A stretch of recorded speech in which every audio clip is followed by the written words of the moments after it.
Penyidik Satuan Reskrim Polres Klungkung terus memperdalam kasus dugaan penggunaan ijazah palsu yang dilakukan oknum anggota Dewan di Klungkung. Terbaru, pihak kepolisian memeriksa mantan Ketua KPUD Klungkung Imade Karyade Rabu 7 Desember. Dikonfirmasi wartawan Rabu sore, Karyade mengaku diperiksa sekitar 2 jam.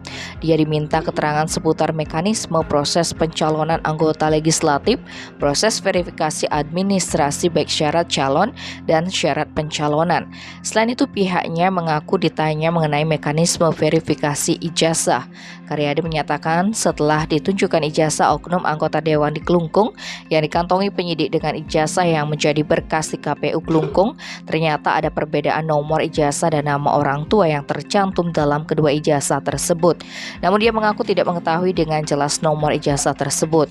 Menurut Karyade, berkas yang ada di KPU dianggap sah karena yang diverifikasi ke KPU Klungkung.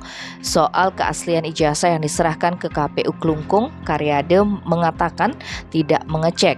Dia hanya memastikan ijazah yang disetorkan itu sudah dilegalisir dan nama yang tercantum dalam ijazah sesuai dengan yang tertera dalam KTP.